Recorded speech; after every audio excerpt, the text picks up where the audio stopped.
Om Namo Narayanaya. Om Namo Narayanaya. Om Namo Narayanaya. Om Namo Narayanaya.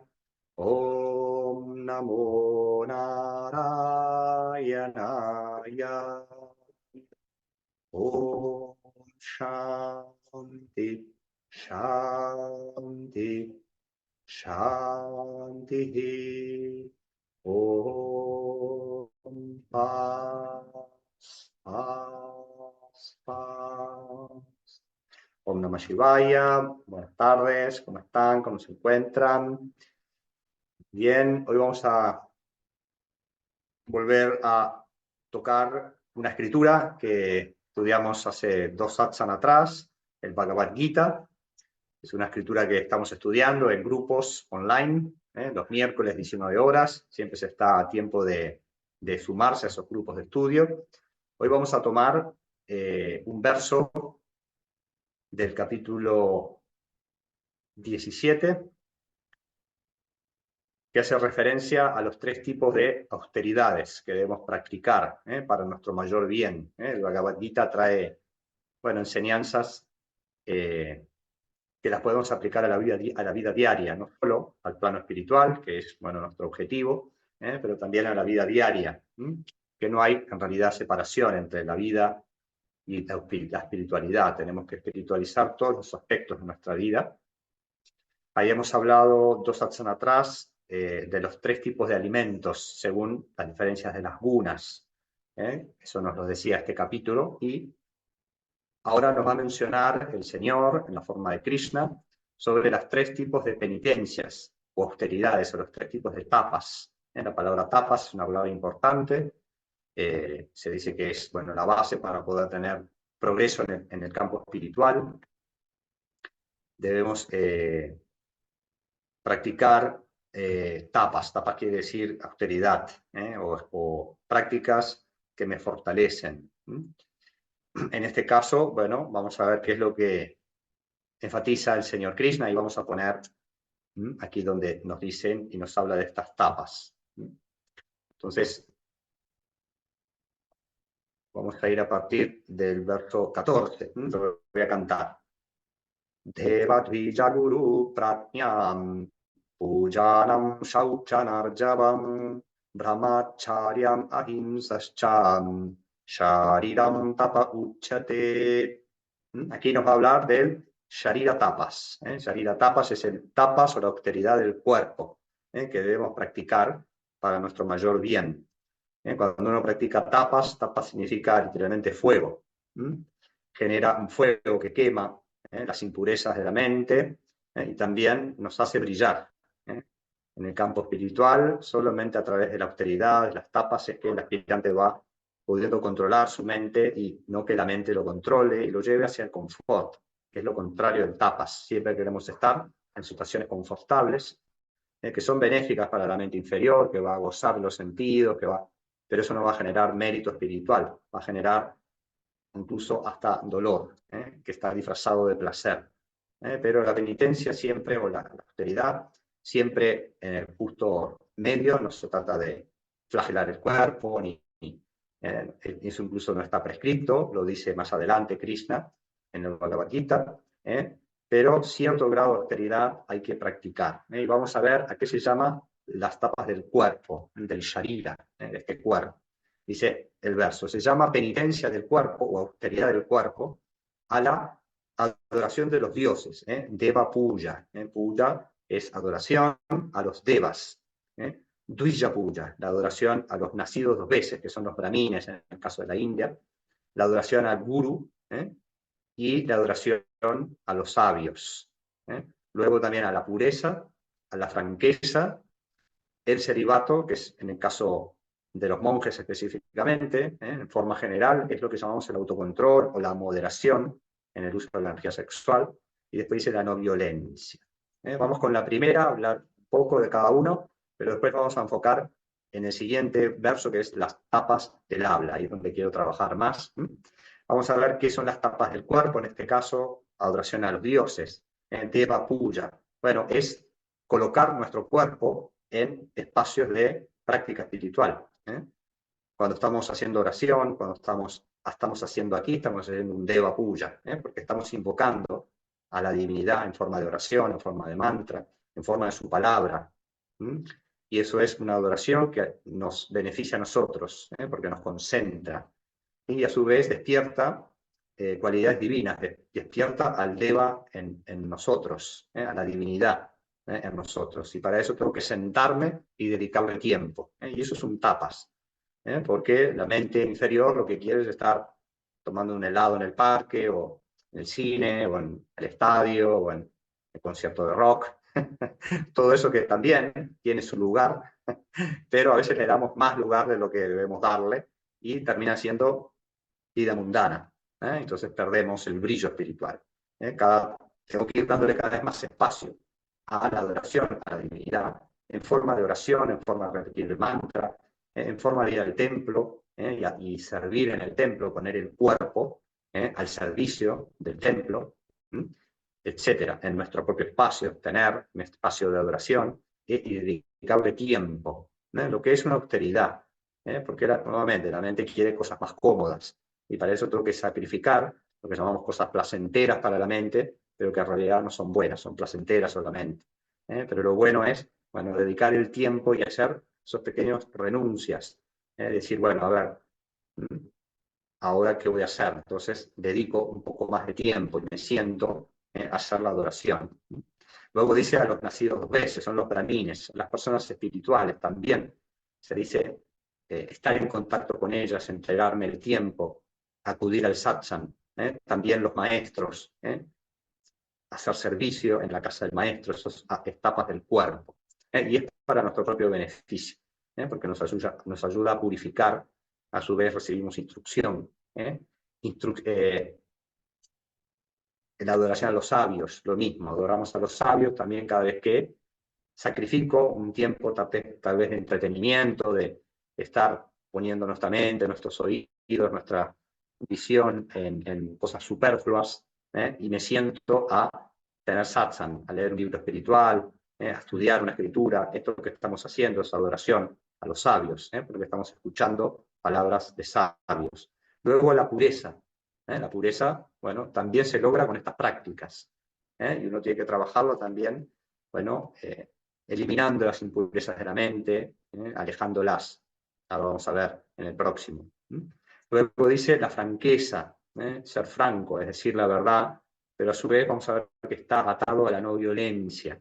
Eso lo vamos a ver también en el siguiente verso. La franqueza siempre tiene que estar, ser veraz, ser franco, decir lo que sentís, pero también cuidar que lo que sientas y lo que digas no desarmonice, ¿verdad? Entonces, también dice Brahmacharya, que no vamos a hablar ahora en profundidad, pero es el autocontrol, el control de los sentidos. Vamos a enfatizar más en el siguiente, que es muy, muy práctico para evitarnos muchos problemas en la vida, que son las tapas del habla. Entonces, así lo dice, vamos a cantarlo. Anudvega karam vakyam satyam priyahitam chayat swadhyayabhyasanam chaiva vanmayam tapa uchate. Entonces acá habla del vak maya, del vak tapas. El vak es el tapas del habla, vak es el órgano del habla, que también tenemos que hacer austeridad del habla. Algo que nos cuesta mucho. Generalmente tenemos pérdida del control sobre el habla, y creamos muchísimas dificultades, porque hablamos de más, porque se dice uno es dueño de lo que calla, pero esclavo de lo que dice. Una vez que habla y que pierde el control en el habla, después se vuelve toda una situación kármica que tengo que, bueno, hacerme cargo. Sin embargo, el silencio logra evitar miserias futuras a través de las acciones, como el habla. Pero vamos a ver qué interesante lo que dice Krishna. Dice, se llama penitencia del habla, el vak mayam tapas, el vak tapas, a el habla que no provoca excitación, anudvega karam vakyam. También es veraz, satyam, agradable, priya y benéfico, hitam. O sea que el habla se dice para que sea austeridad del habla, economía del habla, beneficio en el uso del verbo, bueno, tengo primero que hablar, acá dice Krishna, lo que no provoca excitación, lo que es cierto, lo que es veraz, lo que es agradable y lo que es benéfico. Así también dice como la práctica del estudio de los Vedas, de las escrituras. Es en las escrituras que están estas instrucciones, que son para nuestro bien, han sido reveladas para que nosotros sigamos un mapa de ruta que nos lleva hacia la realización del ser, hacia el bien espiritual. Por eso es tan importante el estudio de las escrituras, y eso nos hace también ahorrar energía a través del habla, porque para estudiar tengo que hacer silencio, tengo que a su vez recibo instrucciones que van a ser para nuestro beneficio, como por ejemplo esta instrucción.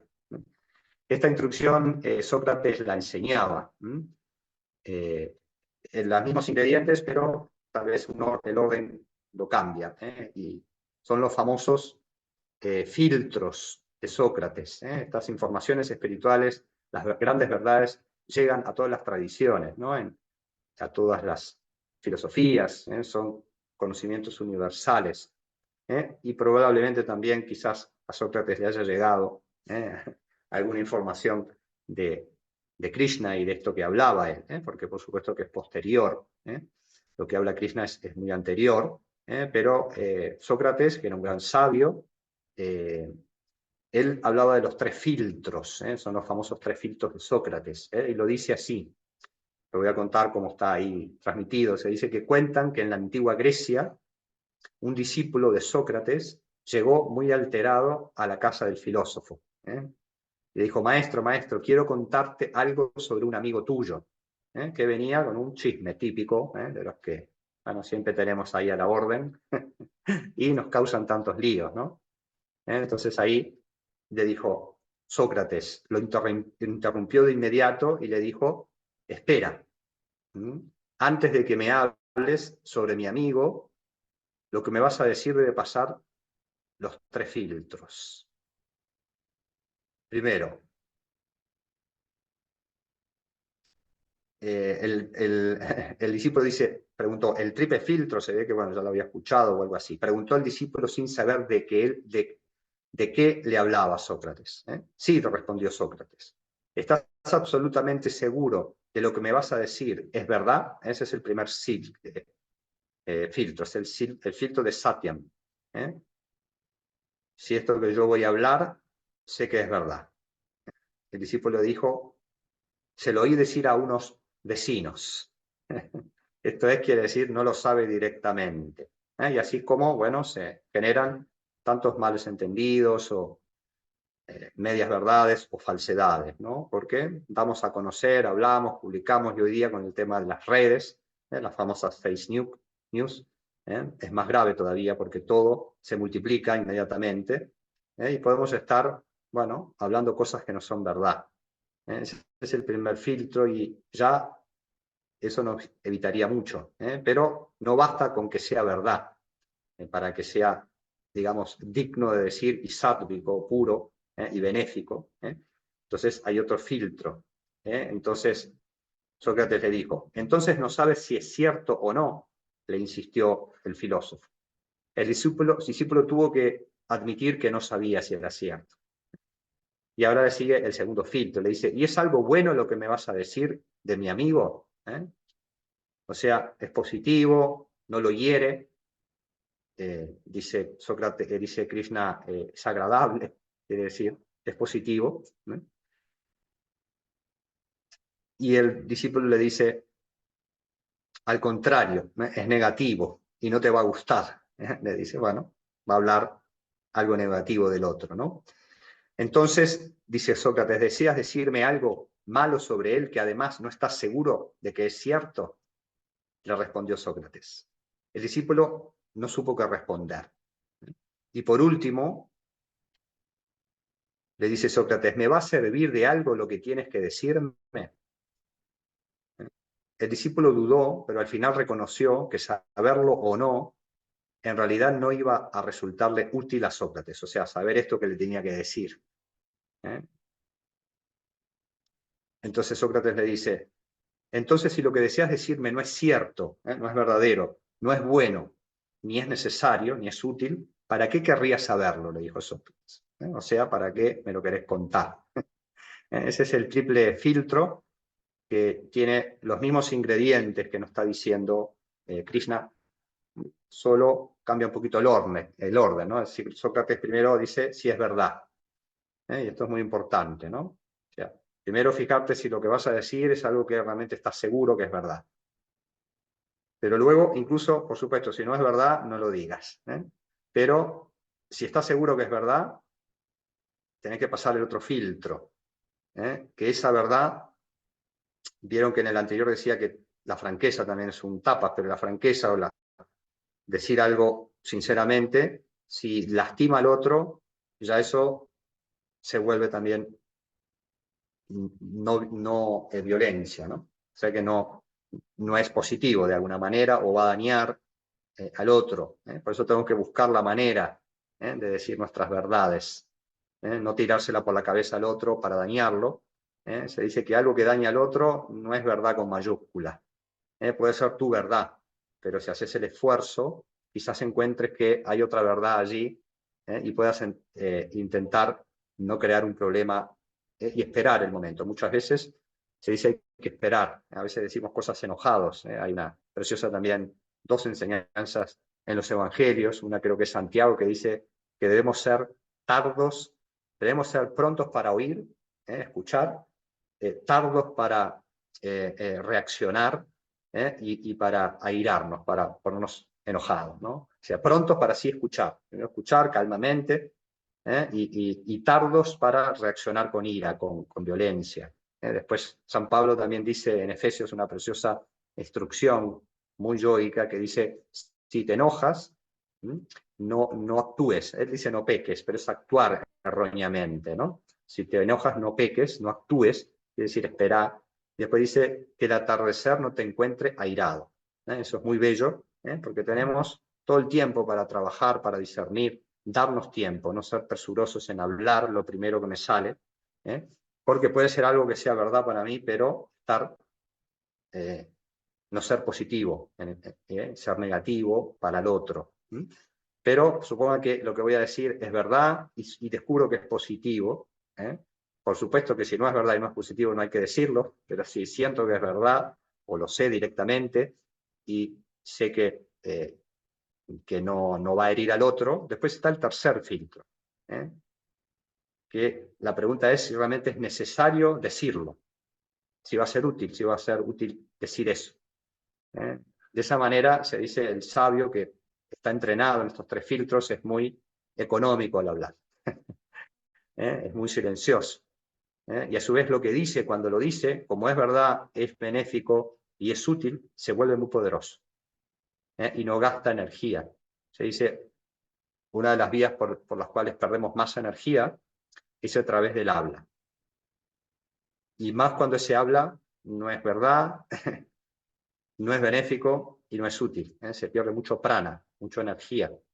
Por eso el yogi se llena de energía, se llena de prana, de vitalidad, cuando, y a su vez ahorra muchos conflictos, muchos problemas. Muy importante, tomémoslos el tiempo de escuchar, de saber que muchas veces tenemos que escuchar cosas que no nos gustan, que no quiere escuchar la mente, y no reaccionar inmediatamente. Tenemos muchas herramientas, ¿no? Respirar, salir a caminar, darte un paseo, empezar a repetir el mantra, rezar, silenciarse, quedarse quieto o actuar, hacer una clase de yoga antes de tomar decisiones, hacer tus asanas, incluso antes de hablar.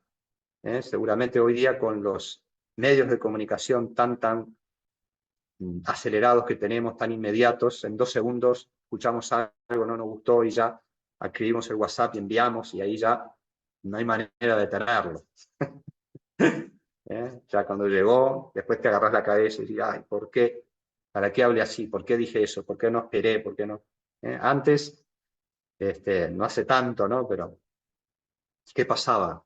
Teníamos que mandarnos los mensajes escribiendo, ¿no? Una carta. Entonces, de repente te enterabas que fulanito había dicho algo de vos y ya empezaste a... ¿Pero qué tenías que hacer? Bueno, esperar a encontrar el papel para escribir, el bolígrafo, después te ponías a escribir y escribir, pero tenías que buscar un sobre para poner la carta, de repente tenías que esperar 2 días.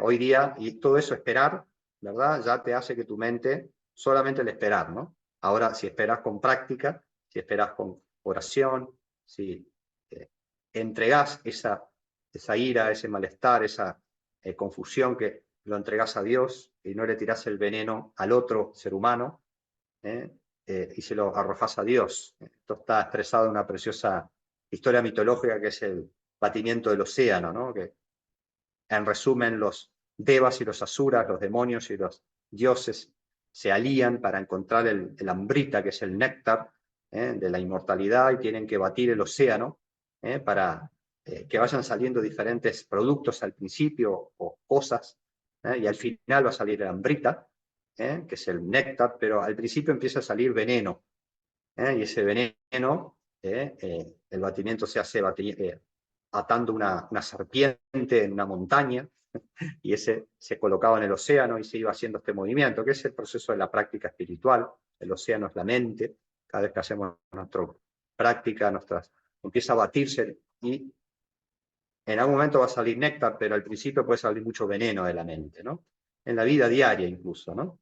Impurezas son los venenos, la ira, la lujuria, la avaricia, los celos, la envidia, y se dice que cuando empezó a salir el veneno, los devas y asuras estaban intoxicando, no podían, y fueron a Narayana, al Señor, a pedir ayuda, y Narayana dijo: yo no tengo el poder de eliminar ese veneno, vayan a Shiva. Y fueron a Shiva y dijeron: sí, yo me voy a hacer cargo, y hizo Shiva, se bebió el veneno.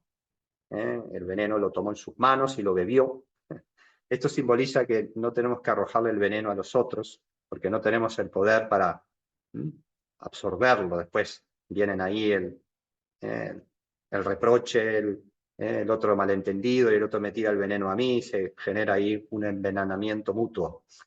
Echarle veneno a Dios quiere decir ofrecer a Dios esas impurezas mentales en oración, en práctica, en servicio, en un poco de silencio, y poco a poco eso se va a disolver, y de ahí va a venir la instrucción en sabiduría para tratar de disminuir los efectos de nuestros malos pensamientos, de nuestras hablas, de lo que decimos, que después se vuelve contra nosotros. Vamos a ver el siguiente. Después dice, bueno, volvemos a repasar el verso de Krishna. Dice, se llama austeridad del habla, al habla que no provoca excitación. Esto sería que no daña al otro, que no genera conflicto, que es veraz, que es agradable y benéfica, en el sentido de es útil y necesaria. Son los 3 filtros de Sócrates: que sea verdad, que sea positiva y que sea útil.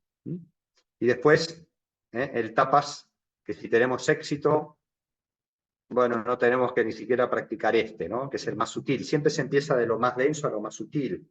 El tapas del cuerpo era, recuerdan, poner el cuerpo en la práctica, ¿no? Llevarlo al templo, llevarlo a tu sala de asanas, a tu sala de meditación, en adoración a los devas, en meditación, en oración. Eso va templando tu mente, y te va dando la fuerza para, a su vez, después, que lo que hables sea controlado, benéfico, veraz. Eso es el tapas del habla. Pero lo más sutil, que si ya gano en ese plano, ya no es necesario ni siquiera lo otro, y es el tapas de la mente directamente. Vamos a colocar el siguiente, y vamos a cantar. Mana prasada saumyatvam maunam atma vinigraha bhava samshuddhirityeta tapo manasa muchyate.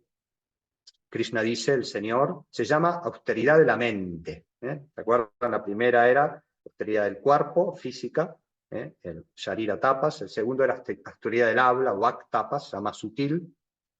Y ahora es manasa tapas. Tapó manasam puchate. Manas quiere decir mente. La austeridad ya más interna, en la mente. Se llama penitencia de la mente a la serenidad mental. Si la mente está serena y tranquila, ya ni siquiera tengo que adorar externamente, porque ya estoy adorando internamente. Estoy en calma, estoy en paz, en shanti. Ya no se necesita ninguna acción. Si estoy sereno mentalmente, todo lo que diga va a ser del mismo tono, va a ser justo, va a ser útil, va a ser veraz. La serenidad mental, prasada. Prasada significa serenidad de la mente. No excitarse con las cosas que escucho, con las cosas que me dicen, ser ecuánime. Estamos en un momento en la sociedad que es una chispita constante, ¿no? Todo lo que sucede, en todos los órdenes, siempre va a haber opiniones muy radicales, que enseguida van a encender chispas. Entonces, seamos serenos, ecuánimes. A la bondad, dice, Saunyatvam, la bondad. Esto es muy difícil. Estamos en una época donde no predomina la bondad, predomina la mente inferior. Pero nosotros tenemos esa responsabilidad de tratar de optar por la bondad y acercarnos a personas de bondad, a los grandes maestros, ¿no? Hacer satsang, escuchar estas cosas, escuchar cómo actúan las personas buenas. En sánscrito también se llaman los sadhus. Sadhus significan los hombres buenos. Que son las personas espirituales, religiosas, ya con grado ¿verdad?, de purificación de su mente. Por eso tal vez no nos encontremos con sadhus o con personas buenas tan fácilmente, aunque las hay constantemente, y no tiene por qué ser naturalmente religiosas, o puede ser cualquier persona que tenga buenos valores. Bueno, tratar de aproximarnos a esas personas, aprender de cómo actúan. Luego, maunam, el silencio. El silencio ya de la mente. Es eso, ¿verdad? No entrar constantemente en juicio mental, en el parloteo mental, dejar la mente calma, silenciosa, y optar por momentos en los cuales no hablo. Luego el autocontrol, Atma Vinigraha, el autocontrol en todos los sentidos. Y luego Bhava Samshurir, la naturaleza pura. Acercarse también. Y la propia práctica, la austeridad del habla, la austeridad del cuerpo, la austeridad del habla, bueno, me va a llevar también a desarrollar una naturaleza pura, y nuestros actos van a ser ya libres de consecuencias negativas. Vamos a dejar unos segunditos de silencio, de reflexión interna, vaciar y entrar en ese estado de silenciamiento, utilizar la respiración, entrar en ese estado de quietud mental que está siempre. Serenidad mental es la naturaleza real.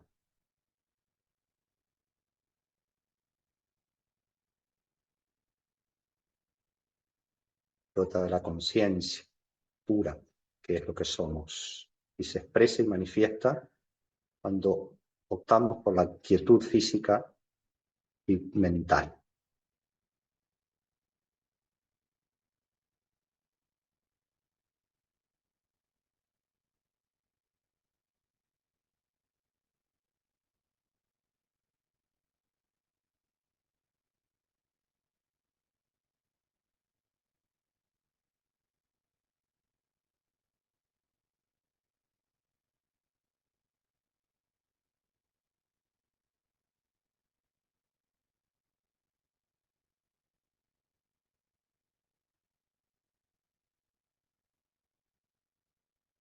Inhalar profundo. Om.